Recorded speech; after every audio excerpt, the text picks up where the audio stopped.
Okay, good evening YouTube, how are you? Welcome to episode 7 of the FPL family. My name is Lee, this is Sam, and we are coming off the back of, I tell you what, I cannot wait for the Premier League to kick off again. International break, I just can't get excited about it, guys. I don't know about you, I'm really pleased England got 2 wins, right, but, oh man, it doesn't have to drag on, doesn't it? I'm really looking forward to FPL coming back. Are you? Yeah, I mean, I really like internationals. I you kind of get them. into it, don't you? Yeah, I do. But I do miss fancy, and I do miss the banter that goes on at weekends without it. I do miss the Premier League. So what we're going to do tonight, guys, is we're going to just quickly run through the internationals, see if there's anything to pick out there from a fancy league perspective. A few little performances that kind of caught the eye. Mr. Eriksen catching the eye, and Mr. Lukaku, albeit against Gibraltar, but catching the eye. Eden Hazard coming back, so we'll talk about him too. Looks to be fit and firing again. And there are some games going on at the moment as well. Yeah, I think actually I've just seen David Silva score for Spain. I think they're 4-0 up. All right, they're playing Liechtenstein, right? But they're 4-0 up at half time. So Ben Davis is playing for Wales at the moment as well, I think. Oh, okay, so lots going on. Okay, so we'll have a quick review of that. Then we'll have a revisit of your radar, see if there's anybody who should be coming off the radar, see if there's anybody that's made it onto the radar on the back of some of the international fixtures. I don't know, is there any injuries or anything that mean people are going off? I don't think so. No. I think the FPL players have largely remained unscathed, haven't they, from the international break. So far, obviously, don't know what's going to happen Touchwood, later on tonight, yeah, but so far they seem to have come through Spain's unscathed. going on. I'd be interested to see how Morata's getting on that game, actually. We should be watching that rather than whatever it is we've got on the TV here. And then we'll talk about Gameweek 4 and some of the fixtures that are going on in Gameweek 4. Some tough fixtures, actually, for some of the bigger teams. Those that are playing each other, for example. So Manchester City versus Liverpool, clearly one of the big attractions, I think, for a Saturday lunchtime. But looking at captain choices for this week, it looks very tough to pick a captain. It's a tough game week, actually, isn't it? Very difficult, yeah. Lots of big clubs playing each other, and lots of people that would fall into that captain choices have got each other, or they've got hard games. So it tough. could be a good week to pick a differential captain if you're behind. So I've definitely taken note of that. I've got somebody that I'm considering for captain, which is a really out there wild pick. Has been talked about on this vlog before, but it would take balls of steel to pick him. So we'll come to that a bit later on. And then finally, we'll just finish up on our wildcard, see if anything's changed. We did do a Periscope during the week on Twitter, so if you haven't caught that yet, go to @FPL Family on Twitter and find the Periscope from, when was that? A couple of days ago, wasn't it? Monday night, I think. Yeah. Monday night, so catch that Periscope. No, Sunday night, sorry. Sunday, it was before England, yeah. Okay, Sunday night. So catch that Periscope. There's some information there about how our wildcards are doing. We'll give you a quick update at the end of this vlog as well. And then, as usual, I'll talk about who my top pick is going to be for the week, which is actually quite difficult this week. I'll discuss who my captain's going to be. You'll discuss your captain, and then we'll end on your jammy pick, for which there is a few, I think. There's a few on the radar for this week, isn't there? Yeah, I mean, I had... I'll talk about it when I get there, but yeah, there's 2 or 3 that have potentials. Interesting week, I think this could be. Potentially coming off the, as we're coming off the back of the international week as well. You never know what's going to happen. Players' flights are delayed and players coming back into training late, so... bound to be a bit of rotation, bound to be a few upset FPL managers with, Firmino benched or Silva benched. Oh, goodness me. So, those of you that are on a wild card, don't just plan your wild card for game week 4, right? Plan it for the next few weeks, because game week 4, I think, could actually end up being a bit of an anomaly week. But let's see. We've got to try and make as many points as we can in the game week. So, what should we start with? Let's have a quick roundup of these internationals then. So, Harry Kane scoring in September. So, scored twice. That's good. Yeah, scored twice in our game on Friday night. Nice to see him scoring, but also seeing the lighter side of scoring as well. He was tweeting, wasn't he? He was on Instagram on Friday evening, kind of taking the mick out of the August thing, saying he never really liked taking it the mick out of himself a little bit, isn't he? Yeah, and I quite like that. Not feeling the pressure, is he? No, not taking it too seriously. So, so nice to see him on the score sheet. Hopefully that's going to roll forward into the Premier League now. Of course, now it's, as you say, it's September, not August. Anything else in those England games that you thought was particularly inspirational? No, move on. Well, I suppose you've got the Rashford element, which okay, yes, good show. I actually thought that he played really well. He did, particularly on Friday night. Had a poor start to the game on Monday night, but did play much better in the second half and then did score. So interesting. I think if he was at a different club, he might be somebody that I would be sticking on my radar. But actually, given where he is and the competition that there is at Man United. Indeed. I can't ever see him being a starter for them. He could be one of those great bench players that comes off, but yeah. But he's worth a mention. Alli scored an assist. That's worth a mention. Scored an assist? Got an assist. That's worth a mention. Just, because we're bound to touch on Eriksen in a moment. So yeah, I don't think there was anything major to shout out about with England. I don't think it was massively inspirational, was it? I think you're right to raise Rashford. I think if Lukaku were to get injured between now and when Ibrahimovic shows up, then Rashford looks like a really, really good pick. Any of you guys out there considering Rashford anyway, let us know, because I don't think he's that expensive. He's kind of in the 6-6-5 bracket. While we've got Lukaku, while we've got one or two of Mkhitaryan and Pogba, and a lot of people are going for Jones, I'm certainly going for Phil Jones in my wildcard, that leaves me with no space for any others. Plus, there are other options, I think, that are better than Rashford up top, and you're probably not going to want to double up with Lukaku and Rashford. Sure. But any of you guys going and plumping for Rashford, I mean, on the back of those England performances, maybe a consideration, right? Maybe one for the radar if he's not on there already. Don't know whether he is. Well, he's not. He wasn't. And like I say, I think had he been playing at any other club other than Man United, I think he would have come back from international duty with a very good chance of getting a game on the weekend. Totally. So he probably would have gone on the radar. But I think given the kind of position that Man United are in at the moment, I can't see him playing. Okay, a guy that we probably don't even need to put on the radar because he is FPL royalty is Mr. Hazard. Seems to be fit and firing for Belgium. Played really well against Gibraltar, and I know they smashed them and Lukaku got a hat-trick, but Hazard back fit and firing. Sorry if I keep looking down, I'm just keeping an eye on the other international. See how Spain are getting on. Let us know if Morata scores. So Hazard fit and firing. We're both on wild cards. Is he in your squad? He's not at the moment, and I think I said on the Periscope on Sunday night, Hazard and Coutinho fall into the same bracket here. They're both ones I'm watching. I think that there are really good assets from those clubs. Obviously, you've got Salah and you've got Mane at Liverpool, and the same at Chelsea. Not necessarily in the midfield, but you've got people like Morata. To contend with there. So I'm just going to wait on both Hazard and Coutinho and just see where the ground lies once they're back in the team. I think they've both done a great job on international duty. Yeah, it'd be interesting to see, particularly Coutinho, actually. I know we're talking about Hazard at the moment, but Coutinho is even more interesting given that what kind of mindset is he coming back in? At least Hazard is coming back in wanting to play for Chelsea. Yeah, and I think Chelsea's fixtures look tricky, I think, in the short term. So maybe Hazard's a wait and see. But for you guys that are getting him in, can't argue with that at all. This guy's FPL royalty, probably on penalties, although we're not sure with the Morata factor. But it'd be interesting to see whether he is. Somebody else who's turning into FPL royalty for me is Christian Eriksen. I mean, I've been lauding this guy all season. He's currently in my wildcard. The only thing that's stopping me nailing him in is the fact that actually Dele Alli is suspended for the first of those three. No, What's going on? Have you actually you're streaming the Spain game? Brilliant. No, it's not even Spain. It's Moldova and Wales. I've just managed to turn them on the radio. Clicked on. So why are you on it? What's going on? Moldova and Wales. It's 0-0. Okay. All right. So we're looking for Aaron Ramsey or maybe some of the FPL assets to come up in that game. I don't want to listen to it as much Can you as put I your phone like on Wales. silent, please? No, I Stop being at school, this. It was on silent. So where were we? We were talking about Christian Eriksen. Eriksen. So the only thing that's stopping me nailing him in on my wildcard is the fact that Dele Alli is suspended for those first three Champions League games. So therefore, I can't see that Eriksen's going to get rested in the Premier League. But if Spurs are winning 2-3-0, potentially he comes off for somebody and he loses a few minutes that way. But I think this guy, Eriksen is in the form of his life at the minute. I mean, if you look at the two games Denmark played, they beat Poland 4-0 and they beat Armenia 4-1. So Armenia aren't necessarily a real big test for them, but Poland are a good side, a good international side, a good test for Denmark.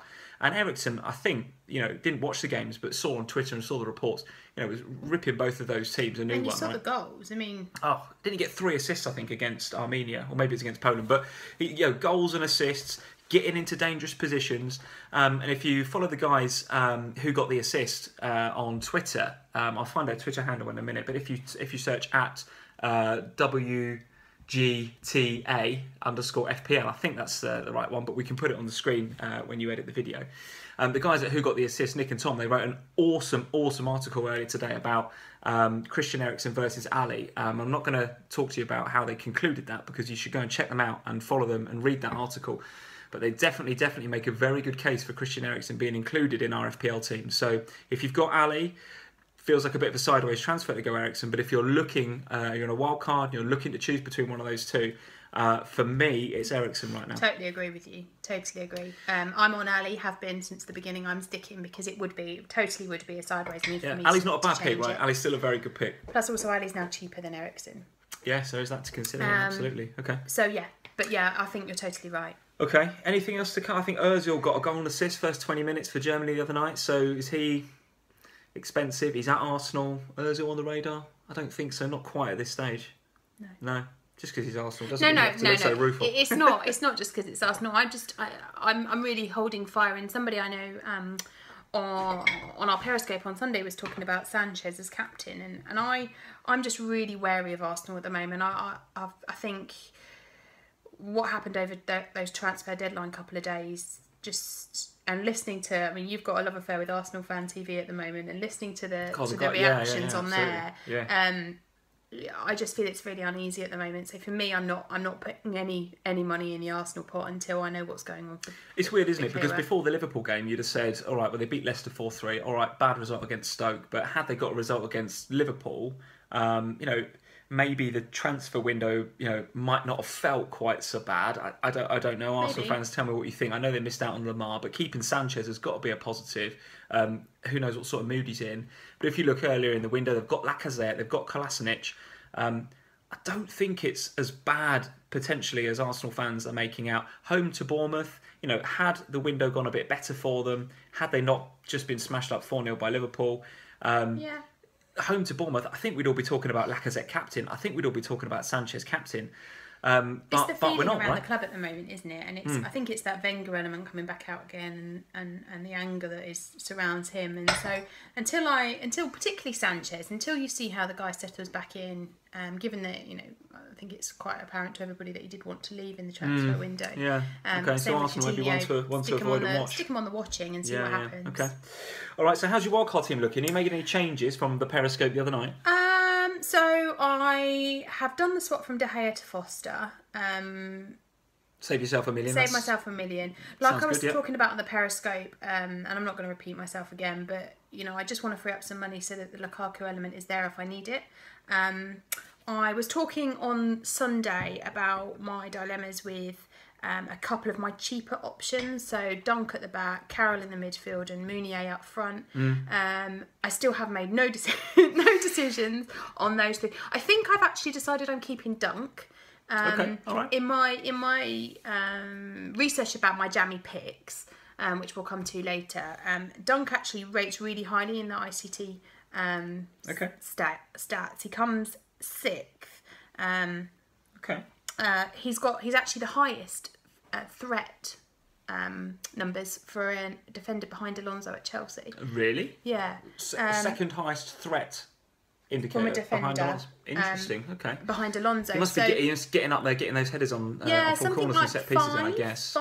Five shots on target for a defender, which all right, he hasn't scored yet. But actually, I was thinking about getting off him, but when you look at the underlying statistics behind him, he's actually quite a good pick. Okay. So I think I'm going to be sticking with him. Tom Carroll, I'm still undecided as to what to do. I'm still slightly concerned about what's happening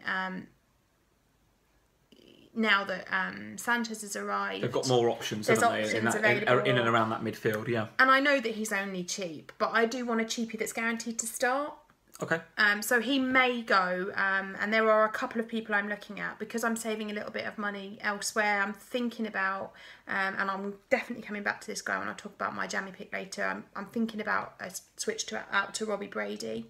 Okay, nice. All right. So he's an FPL family vlog favourite, actually. We've mentioned him a few weeks, and I think one of the guys on Twitter, Dan, sorry Dan, I can't remember your handle, but Dan loves Brady, and actually I've got a lot of love for Brady. When I did a a Jammy Pick poll, which you don't know about, but I did a Jammy Pick poll on Twitter earlier today, and actually Brady came out with... the Jammy Pick is mine. I know it's yours, but I thought I'd put it out there, see who else is people are considering. About your top captain pick, you. I did a poll for that as well. So I did a poll for who I thought might be, outside bets, Jammy Picks if you like for this week, and I'll tell you the results of those in a sec when you reveal your Jammy Pick. But I think there's some correlation there. Just to go back to the two that you've discussed, so Lewis Dunk, it could be a good pick. If you look at their fixtures coming up, Brighton, they're at home to West Brom, which could be good for a clean sheet. In terms of his goal threat, I guess it's there. West Brom, a tall, powerful team, defend well from set pieces as well as score well from set pieces. So I wouldn't necessarily see he's going to get much joy there. But that could be a real aerial battle at the back there with the likes of Higazi and people like that. So that could be interesting to watch. But then they've got Bournemouth away, Newcastle home, Arsenal away. So three defences there. Sorry, Arsenal fans, but three defences there that are looking a little bit suspect lately. Particularly from set pieces. So and I think when you look at Dunk, not a bad pick. No, second for threat behind Alonso. Yeah, no, I never realised it until I started to read about it. And there was a really good article on the Fantasy League website. If you look at the fixtures, it's in there about defensive threat, and it talks about the ICT thing and who are the defenders that are actually scoring most highly, and obviously Alonso wins, followed by Davis at Spurs, and then it's me and a couple of others. I can't think who they are, and then this is overall ICT. Overall ICT, okay. And then it's Dunk. But actually, if you're looking for a cheap option in defence, me at Burnley and Dunk at Brighton are good options. Okay, so let's just explain that to guys that are new to the FPL game. So ICT index is the influence creative. Yeah, you probably know better than I do. Influence, creativity, and threat. So, again, a bit like the BPS, this is how the guys are generally performing. If you're not getting goals and assists, then how creative are you? How much of an influence are you on the game? How much of a threat are you? And they kind of rank the players based on that. Sounds like Lewis Dunk is very much in the mix, in the top kind of, certainly in the top 1 or 2% across the board for the whole of the ICT ranking. But when it comes to threat in particular, the T of ICT, he's up there second only to Alonso. So he's getting efforts on target. He's a threat on the goal. He's getting on the end of some of these set pieces. Looks like Brighton are not exactly free scoring, but he's up there and getting chances. So I think he's not a bad shout. Him and just to, while I'm talking about this ICT thing, when I was reading about him, they were saying that he's got he ranks highest of the defenders for the bonus points. Interesting. Points as well. So the BPS. Again, for BPS, those two are looking like good options. So I think I'm sticking with Dunk. Carroll, I'm thinking about changing out for somebody else. Why? Just because, like I said, I'm just a bit worried about, is his position firm now? And I've freed up a little bit of money elsewhere, so I've got a little bit more money in the bank, which maybe I could spend a little bit wisely if I go from 4.5 to... If I go up by 0.5. You go to a 5 or a 5.5? Yeah. Okay. The other people that I'm considering... Who do you fancy at 5 though? I'm not really sure yet. So it's Robbie Brady at 5.5, but then... Atsu maybe, Newcastle? Possibly Atsu, but then I've already got a Newcastle plan. I'm not sure. This is where I'm a bit all over the place.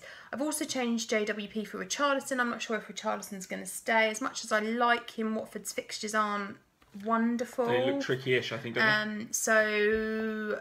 he may go out again. I'm not really sure. Yeah, Watford, Southampton away, Man City home, Swansea away, West Brom away, Arsenal home. Yeah, looking tricky-ish for the Hornets. Yeah, and then I'm not sure what I'm doing about Mounier either. I'm considering an upgrade there. I may keep Carroll. I might downgrade Richarlison to Robbie Brady, and that might allow me to upgrade Mounier to somebody like Chikorito, possibly. Okay, right.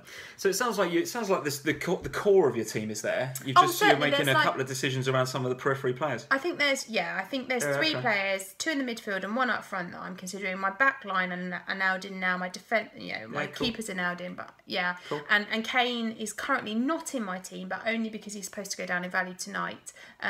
So by the time Gameweek 4 rolls around, he's supposed to be going down for a while, isn't he? But hasn't been.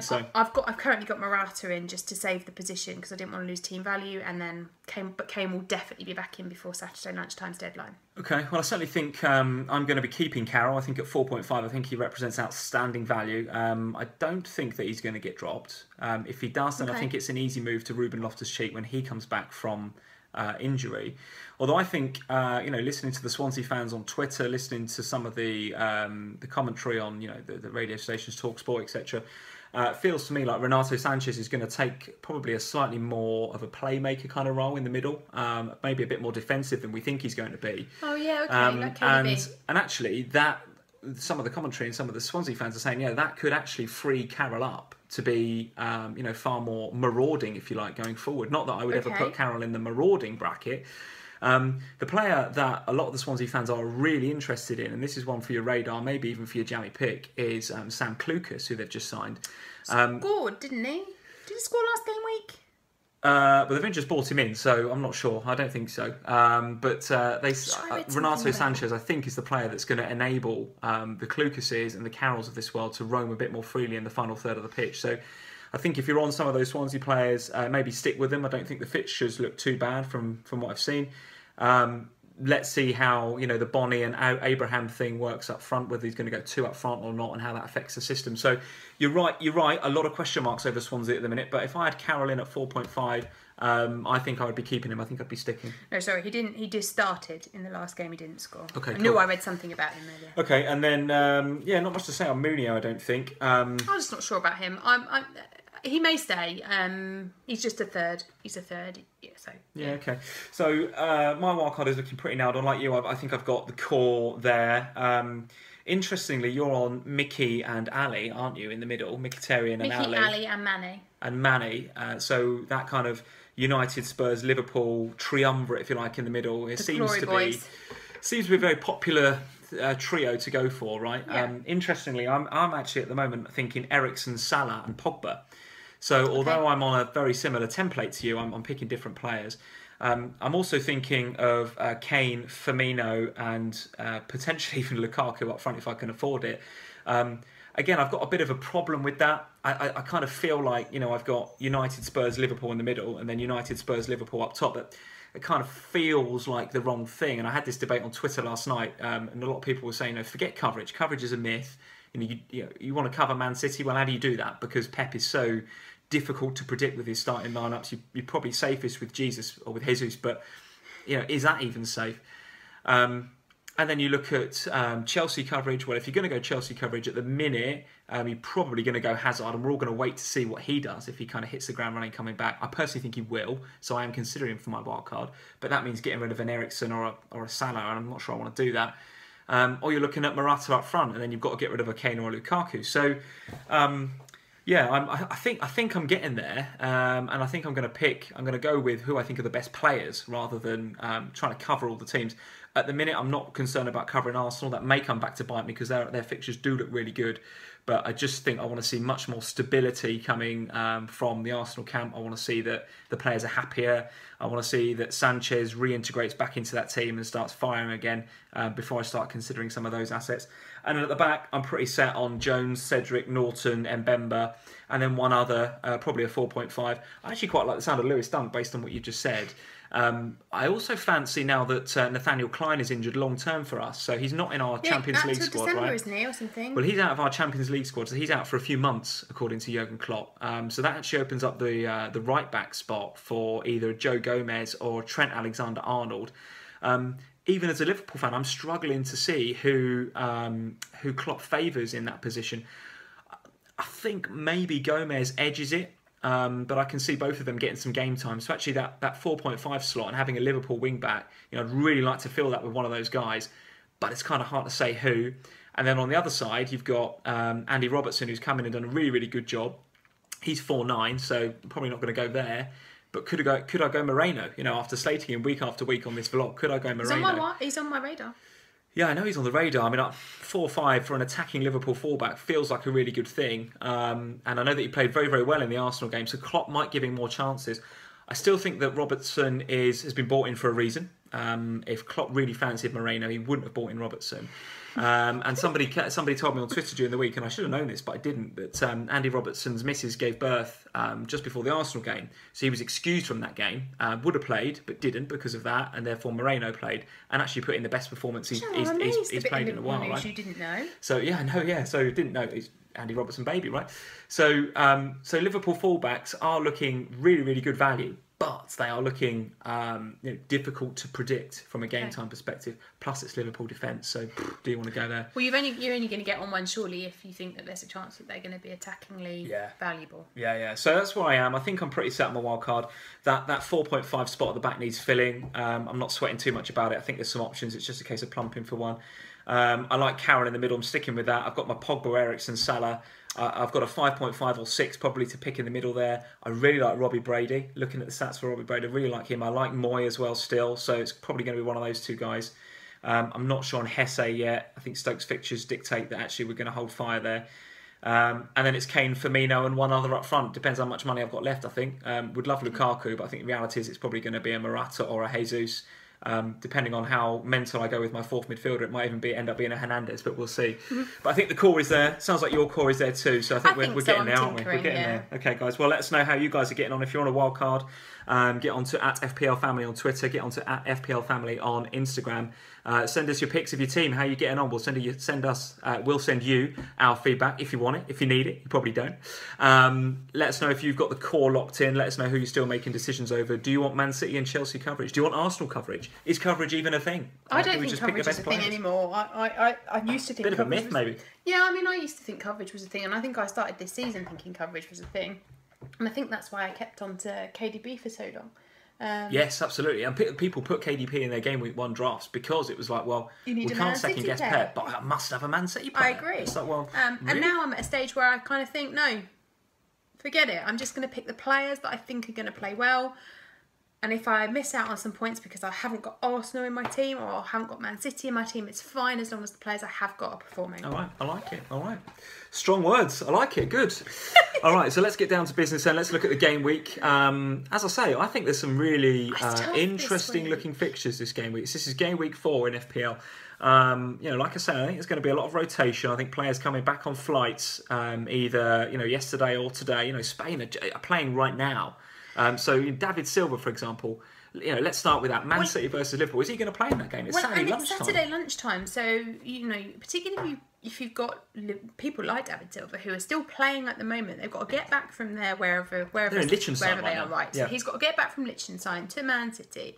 Training, as far as I'm aware, well, certainly for Spurs it did resume today.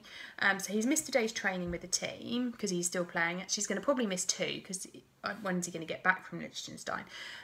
So yeah, I mean, I don't know. This Man City Liverpool game is a really tough one to call for me.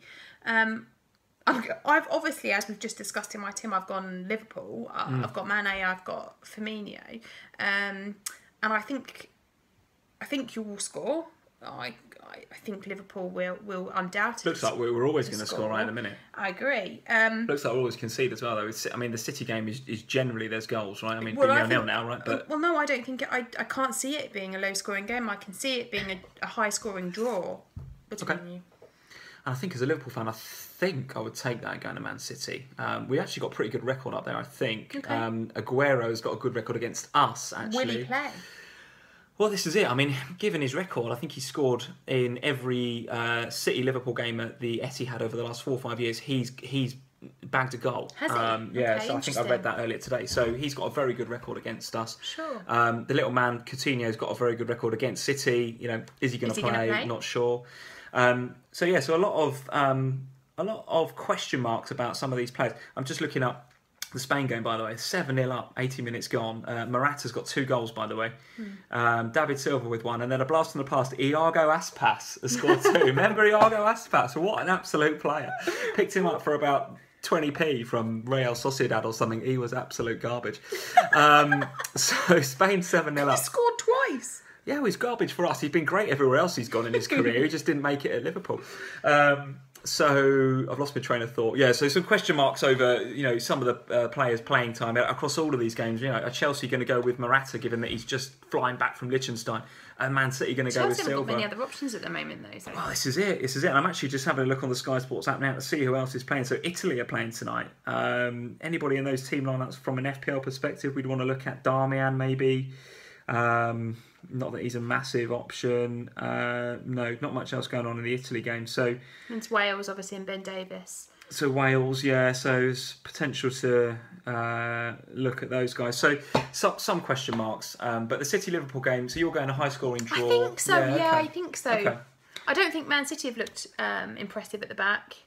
I don't think Liverpool have looked impressive at the back. But I do think you've both looked impressive at times going forward, particularly two clean sheets out of 3 for us. No goals conceded in the last couple of games. So... Yeah, but is that? I mean, you trying to defend my team. You do your best to throw them away, though, don't you?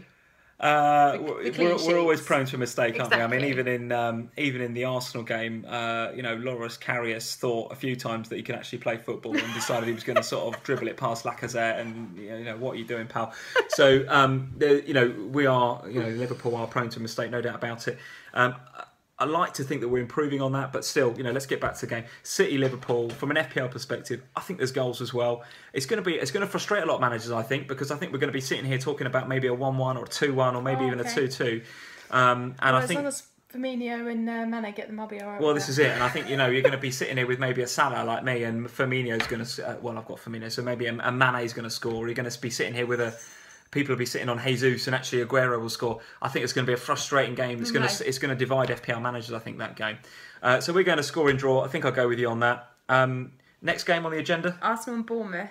Arsenal-Bournemouth. Wow, okay. I mean, this should be. It should be. At Arsenal. It's at Arsenal. It should undoubtedly be a home win. Bournemouth have been terrible.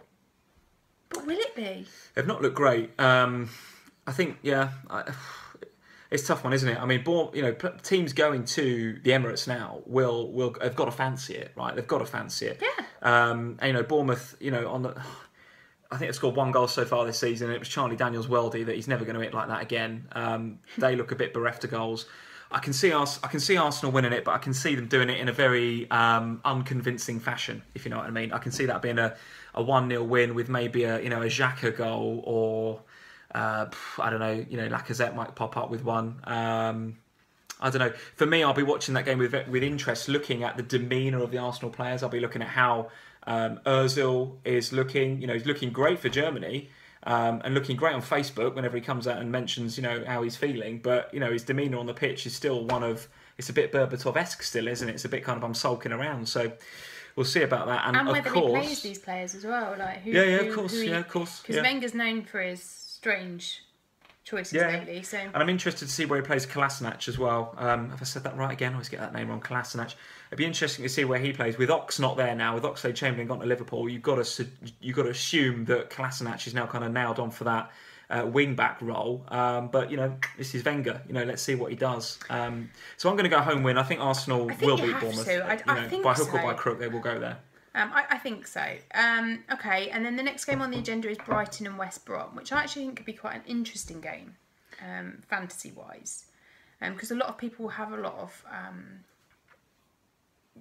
some assets, yeah, some assets. Definitely some West Brom assets as well. Certainly. Right? I can see that being a lot of blood and thunder. Sorry, Brighton and West Brom fans. I can't see there being a lot of football in that game. I can see there being a lot of, tricky midfielders getting fouls on the edge of the box and pummeling it in there for the likes of Higazi and Dunk, as you've described earlier. Interesting. I can't see a lot of football being played. I'd like to think that, Brighton could I'll say get off the mark. Have they won yet, Brighton? I don't know if they have actually. Huddersfield are the ones that are flying, aren't they? But I'm not sure Brighton have won yet. So I'd really like to see Brighton get off the mark. I hope that West Brom is a really good opportunity to do that. I think they will see it as a good opportunity to do that. They'll be very difficult to break down West Brom. If you've got West Brom defensive assets, I think certainly play them. I think I'll be looking to play Foster. I think it could easily be a 0-0 this one. I can see a goal from a set piece. I think if you've got a spare tenner, get it on. A goal from a dead ball situation, either a corner or more likely a free kick. I really like your Lewis Dunk thing. West Brom. Oh, they just absolutely love it, don't they? They just pile in the box. That's why I think it's interesting to see how they set up defensively as well. Because a lot of people, and even I came out in the last vlog and said Neom. Have a look at Neom as a raiding wing back on the right or left, right hand side, I think, for West Brom. I actually think his place is at threat because you've got the Craig Dawson factor. You've got the fact that Johnny Evans is still there. Could he keep Neom out there and keep Gibbs on the other side, and then put kind of Evans and Dawson and maybe even McCauley in the middle and drop Higazi? I actually don't think he will, simply because I think Hegazi could be safe because actually he loves that threat that Hegazi gives him from set pieces. So if you guys are on Hegazi, I think stick with him for now. I'm actually not going to go with him on Wildcard because I think there might be some threat of rotation at the back there, given the signings they've made. But if you're on him, I think stick for this game. West Brom will see, I think, scoring from set pieces as, not just, I mean, that's how they like scoring anyway, but against Brighton, I see that as their route to goal. Okay. So Brighton, West Brom, we're going draw potentially, maybe West Brom edge it? Yeah. Draw? Yeah. Let's sit on the fence. Go on, let's sit on the fence. I think it'll be a draw.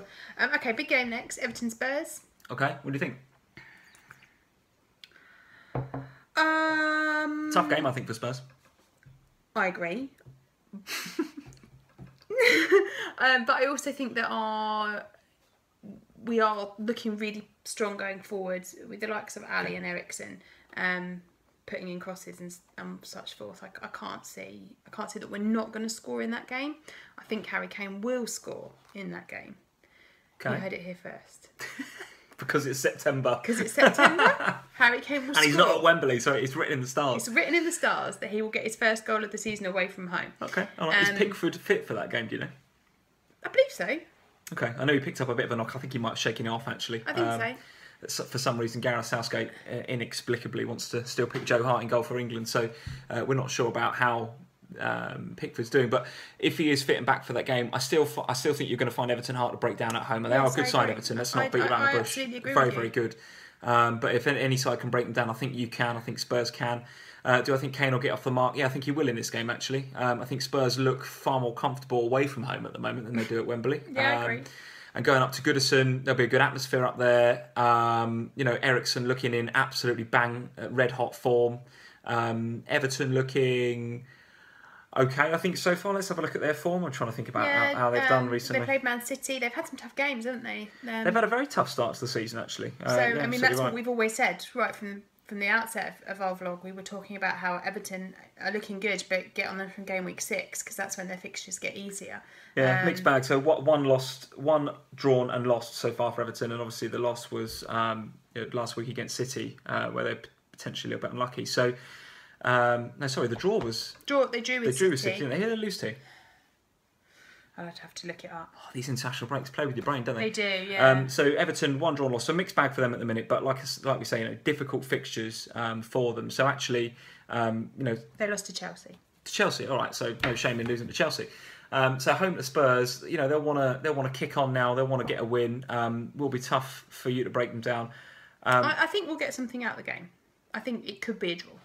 I think you will. At the risk of saying, all of these are going to be draws, I'm going to go Spurs for a narrow win there. I think... Knew there was a reason I married you. I think Kane to break the duck. I think Eriksen to pull the strings. I'm going to go 2-1 Spurs. You hope so, because that's some lovely fancy points for you. It'd be great fancy points for me, yeah, absolutely. If it's Alli and flipping, Dembele scoring, I'd be very, very upset. Right, let's rattle through these. Leicester-Chelsea. Drinkwater getting his debut for Chelsea against Leicester.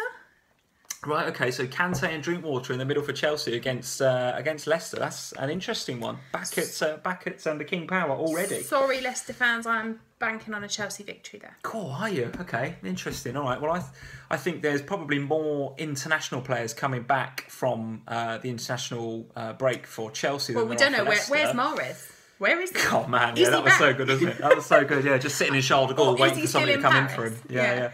Now that the transfer window's closed, are we going to see the keen and kicking Mahrez that we saw before before he wanted to put himself in the transfer window? We might just go back into sulking mode. I'm not a big fan of his, in case you haven't realised, despite him being PFA Player of the Year a couple of seasons ago. Undoubtedly talented Leicester fans. What do you think? But I actually think Leicester could cause an upset there. I think Chelsea might struggle away. I think Morata's playing right now, right, and it looks like he's still playing in Liechtenstein. Hazard's just coming back, so how fit is he? Having just said, lauding him up in the international break. Pedro's back for Chelsea. He played Gibraltar, didn't he? And then Pedro's back as well. So they've got a few people coming back from injury. I just think I'd put my money on Chelsea in that game. All right, I'm going to go Leicester. You'll go Chelsea. We'll see how that one goes. Southampton, Watford. Should be a Southampton victory. Southampton at home should be. Look, defensively very sound, don't they, Southampton? They seem to be struggling for goals. It'd be interesting to see how the midfield works in that game, because Watford are, Silva's got them set up to be very strong, very aggressive. He's got powerful players. And if you look at some of the players in the Southampton side, the likes of GW4 and Lamina, very skilled, very talented players, but could get bossed there, could get bullied around by some of the Watford midfielders. So I'm actually backing Watford to get something out of that game. I think they'll throw their weight around in that game, and they might get something. Be interesting to see. All eyes on the Southampton defence. All eyes on the Southampton defence. So we've all got, I think, at least one Southampton defender. I really want to see who his first choice centre backs are going to be. We may or may not get a feel for where Virgil van Dijk fits in that setup. Sure. I on a wildcard, I've swapped Stevens for Cedric on the basis that I think Cedric is far more nailed on. I think you're sticking with Bertrand, which is a great pick. I think he scored for England the other night, so points at both ends of the pitch potentially. So let's see how Southampton set up. But I'm backing Watford to get something from that game. Well, and also we didn't really get a feel for Watford in the last game, because with the guy getting sent off for his horror tackle, Watford were doing quite well until that point. So yeah. I think there could be something in it for Watford, but I think the Southampton will probably be a bit too strong for them. But we'll keep an eye on Richarlison. I mean, having just said that Silva's setting up with his his bully boy tactics. Here comes Harry again. Hey, Harry. Given that we just said that Silva's setting up with a powerful side, Richarlison actually is the opposite to that from the looks of it. He looks sturdy enough, but he looks far more. He's a little whippet, isn't he? He's quick. He's got pace. He's skillful. 19-year-old Brazilian. You'd expect nothing less, I don't think. So keep an eye on him against that Southampton backline. He's going to have to be really good to penetrate that Southampton backline. I think they look very good defensively, Southampton, so far. So keep an eye on Richarlison, I think, that game. Okay, the evening game on Saturday is Stoke Man United. Okay. Stoke already showing that they can perform at home by beating Arsenal. So Stoke's a tough place to go. It is a tough place to go, absolutely. Do you think points for Lukaku in that game or not? Let's hope not. If he's in your wildcard or not? He's not at the moment, right? Man United can get something as long as it's Mkhitaryan or Phil Jones. Otherwise, they're to get nothing. I think Stoke's a hard place to go, but I think Man United will edge it. All right, I'm with you. I think they will edge it too. I think Kurt Zuma is going to have his hands full with Lukaku, but I think Lukaku is going to have his hands full with Kurt Zuma as well. Stoke are, again, defensively pretty sound. And they've got some big guys at the back that will be able to handle the power of Lukaku. Whether they can handle the pace of Lukaku remains to be seen. So I'm not sure whether Stoke are going to want to push on in that game and leave space in behind for the likes of Rashford and Lukaku. Or whether they're going to sit back and try and soak up some of that United pressure and hit them on the break with the pace of Hesse and some of the other guys they've got up top. So I'm really interested to see how that game goes. I actually think Stoke could get something from it. I think it could be looking at a 1-1 draw. I certainly don't think Man United are going to get 4 past Stoke. I don't think it'd be 4-0. No, I don't. I'm with you on that. Whether Stoke can get something from it. I mean, United again. We're talking about strong defences. 10 goals for, 0 against right now. So very difficult to back against the United defence. I don't know. I just think Stoke will provide a sterner test than some of the others. Leicester was a good test. But Stoke should... it's a difficult place to go. Then on to Sunday, Burnley and Palace. Wow. You're not getting too excited about that one, eh?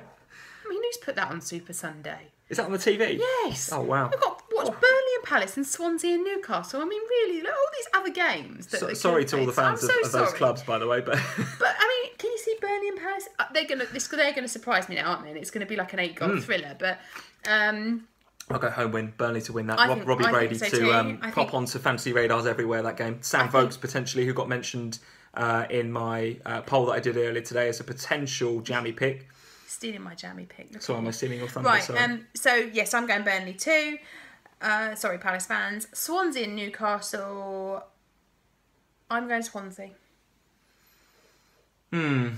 Yes, I think so too. I think the new players they've brought in, I think have given the club a bit of a lift. You don't sign a player like Renato Sanchez, be it on loan or otherwise, and not get a lift. You're not going to sign a fan favourite like Bonnie and not get a lift.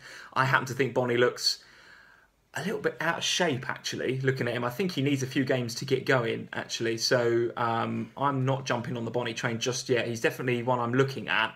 But I'm kind of looking to see where he fits in the new system with Tammy Abraham and Sanchez and now Carroll and Sam Clucas as well. So a lot of new players at Swansea, but I just think there's a feel-good factor about Swansea at the minute. So I'll go home win there. And then Monday night, West Ham and Huddersfield. Cool, another great game to watch on TV.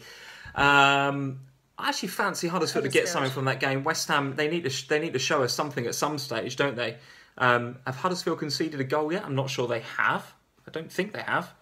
They've certainly played very, very well. Surprised a lot of people already this season. Can go to the Olympic Stadium and get something. I think. I think Huddersfield will win that game. Yeah, I mean, in contrast, West Ham need a result. Bilic desperately needs a result. He's going to be looking to Hernandez to get something from that game. A lot of people backing Hernandez for the armband this week. That's absolutely not a bad pick. If you want to go for something a bit differential outside of the usual Kane and Lukaku picks, Chicharito at home to Huddersfield might not be a bad shout. Also, want to look out for Antonio in that game as well. I think he gives the Hammers a bit of extra dimension. So if Bilic can get Antonio and Hernandez playing and some of his other players, back in the game with their heads in the game, they could give Huddersfield some problems, and we could start to see some of the holes appearing in that Huddersfield back line. But Huddersfield started very, very well. So, difficult to call that one too. I'm going to go a West Ham home win just because they have to win. They've got to win that game. The fans will be so on their back to win that game. They'll be under a lot of pressure. Bilic will know he needs to win. They dare not lose, I think. They dare not lose. Okay, that's it. That's the game week. Cool. All right. So let's talk about the captain pick then. So difficult. We've already said that. I think on this vlog. I think it's difficult for me to pick. Normally, the top points pick for the week is normally quite a straightforward pick, or has been so far to date. But this week is quite a tricky one. Kane away to Everton. I think there's goals there, but do I think he's going to score the most amount of points? Possibly not. I think there's a goal in it for him potentially. We've already said that Lukaku's going to have his hands full, and vice versa with that Stoke defence. So is there goals in it for Lukaku? Yeah, for sure, but one probably. What did your poll say? Yeah, good point. So around the poll, 44% went Lukaku, 34% went Kane, 12% went a Chelsea player. So I just put Hazard or Morata, 12%, and then 10% went for an Arsenal player, and I suggested either Lacazette or Sanchez. So, the Lukaku Kane picks, are coming to the fore. They're sticking out again, aren't they? You get what you pay for in terms of value. Neither's going to be a bad pick. Maybe they're kind of reassuringly expensive from that perspective. In a week where captain picks look difficult, slap the armband on the most expensive player. Is that a tactic? A lot of people are going to go for that. So top points pick. Nobody going for Liverpool against Man City. You didn't have that in the poll. No, I mean, it's tough, isn't it? I mean, yes, it could be a free-scoring game, but, City do look a bit better defensively. They've spent 130 million on fullbacks, so I should bloody hope that they do.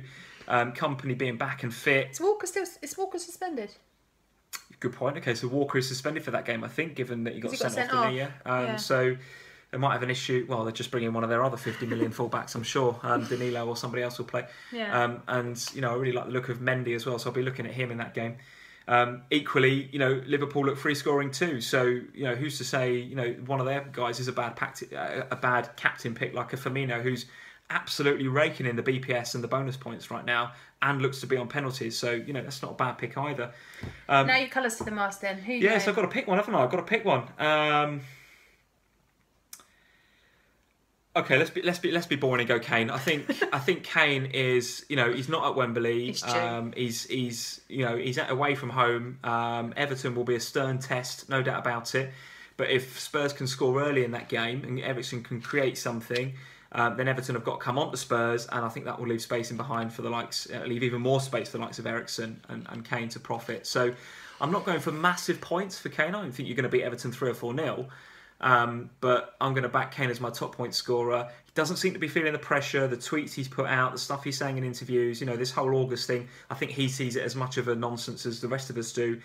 And you just cannot ignore those stats. You cannot ignore those stats. He is due with a capital D. Very, very unlucky not to get off the mark in August. I think now's his time, but we've been saying that every week. So Kane, top point scorer. Okay, so on to the Jammy Pick then. So I had 4 players that I was thinking about this week. We've already spoken about 3 of them. So me was one of them. Dunk was one of them.